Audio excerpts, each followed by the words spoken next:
Mutual fund में portfolio overlap की मतलब तो क्या होते हैं? हम क्यों किसी भी पर्टिकुलर स्कीम चुनने से पहले पोर्टफोलियो ओवरलैप को कंसिडर करना चाहिए? क्या आप चाहते हैं कि यह विषय के बारे में आपको और भी जानकारी होना चाहिए? आज यह वीडियो में इसके बारे में हम डिटेल एनालिसिस करते हैं। इसमें देखें तो एक इन्वेस्टर तो पहले ही म्यूचुअल फंड स्कीम को खरीद कर दिया जाते हैं और देखें तो उसके साथ साथ वो तो नए म्यूचुअल फंड स्कीम को खरीदने के बारे में सोचते हैं। और इसी तरह भी हो सकेंगे अगर वही इन्वेस्टर एक पहले सेट ऑफ इक्विटी स्कीम्स में इन्वेस्ट कर दिया जाता है और वो तो नई इक्विटी म्यूचुअल फंड स्कीम में इन्वेस्ट करने के बारे में सोचते हैं। यह परिस्थिति में वो इन्वेस्टर तो ओवरलैप रेशियो पर भी ध्यान रखने की ज़रूरत पड़ती है। जो भी कैटेगरी हो सकेंगे, म्यूचुअल फंड स्कीम हो सकेंगे और set of mutual fund scheme भी हो सकेंगे। और देखें तो इसका अंडरलाइंग असेट्स का स्टॉक्स भी जो भी हो सकेंगे। यह सभी परिस्थितियों में देखें तो वो इन्वेस्टर तो एक नए म्यूचुअल फंड स्कीम में होने वाले अंडरलाइंग असेट्स को पुराने म्यूचुअल फंड स्कीम का अंडरलाइंग असेट्स के साथ कंपेयर करने की ज़रूरत पड़ती है। अब इसको अच्छा तरीके से समझने के लिए अब हम देखेंगे एक उदाहरण। अगर इन्वेस्टर तो पहले सेट ऑफ स्कीम्स में इन्वेस्ट कर दिया जाता है और उसमें इन्फोसिस होते हैं तो और देखें तो वो तो नए स्कीम खरीदने के बारे में सोचते हैं और उसमें भी इन्फोसिस का एक्सपोजर है तो वही हम ओवरलैप कहते हैं। अगर देखें तो अगर इसी तरह ज़्यादा सिक्योरिटीज़ ओवरलैप कर दिया जाते हैं तो उस इन्वेस्टर को ओवरलैप रेशियो तो ज़्यादा पड़ती है। अगर कम सिक्योरिटीज़ ओवरलैप कर दिया जाते हैं तो उस समय उस इन्वेस्टर को ओवरलैप रेशियो तो कम पड़ती है। अगर ओवरलैप रेशियो ज़्यादा है तो वो तो आपका पोर्टफोलियो डाइवर्सिफिकेशन को कम कर सकेंगे, जिसके वजह से वो तो आपका ओवरऑल इन्वेस्टमेंट पोर्टफोलियो में होने वाले कॉन्सेंट्रेशन को बढ़ा कर सकेंगे। इसकी मतलब होता है कि आपका ओवरऑल इन्वेस्टमेंट पोर्टफोलियो में तो रिस्क को बढ़ा कर सकेंगे।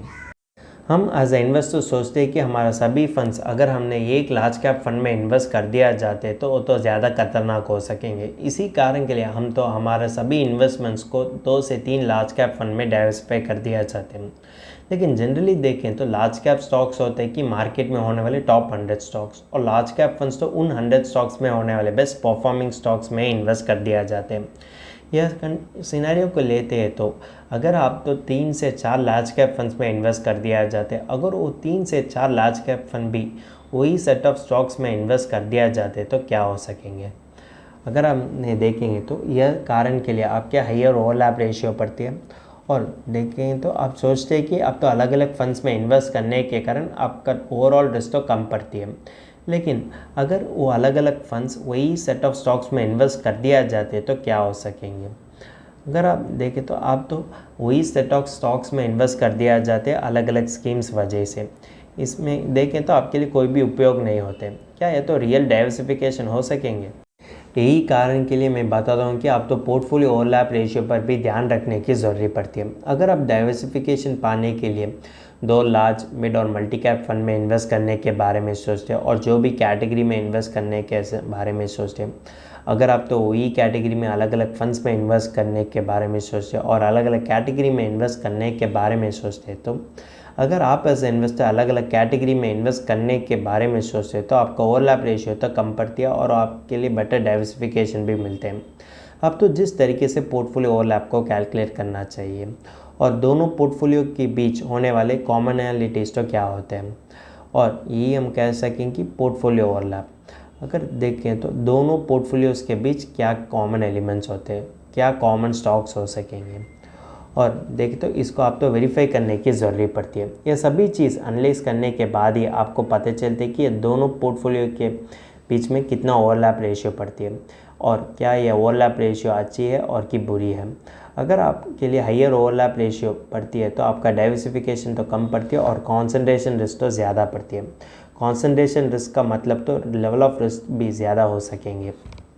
आप तो जिस तरीके से आपका म्यूचुअल फंड में होने वाले पोर्टफोलियो ओवरलैप रेशियो को कम कर सकेंगे।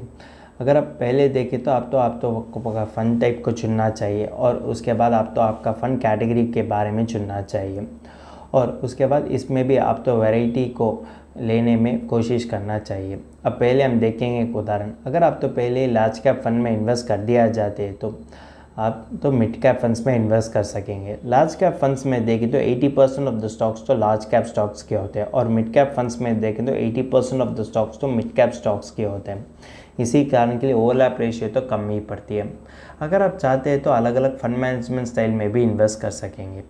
आप तो ग्रोथ बेस्ड स्टॉक्स में भी इन्वेस्ट कर सकें और वैल्यू बेस्ड स्टॉक्स में भी इन्वेस्ट कर सकेंगे। काफ़ी कुछ स्टॉक्स ही दोनों ग्रोथ बेस्ड और वैल्यू बेस्ड स्टॉक्स होते हैं, इसी कारण के लिए आपका ओवरलैप रेशियो तो काफ़ी कम ही पड़ती है। आपको डाइवर्सिफिकेशन मिलने के लिए आप तो अलग अलग फंड टाइप, फंड कैटेगरी और फंड मैनेजमेंट स्टाइल में भी इन्वेस्ट कर सकेंगे। और देखिए तो आपको ओवरलैप रेशियो कैलकुलेट करने के लिए भी ऑनलाइन में काफ़ी ज़्यादा टूल्स होते हैं। आप तो प्रोफेशनल फाइनेंशियल एडवाइज़र और प्रोफेशनल फाइनेंशियल प्लानर को कंसल्ट करते हुए वो आपके लिए बताते हैं कि ये अलग अलग फंड्स के बीच जिस तरीके से ओवरलैप रेशियो पड़ती है, क्या ये तो ज़्यादा होते हैं और कम पड़ती है, और यह पर्टिकुलर फंड का बेटर इक्विवेलेंट फंड तो क्या होते हैं। ये सभी एनालिसिस वो तो आपको करने के लिए मदद कर सकेंगे।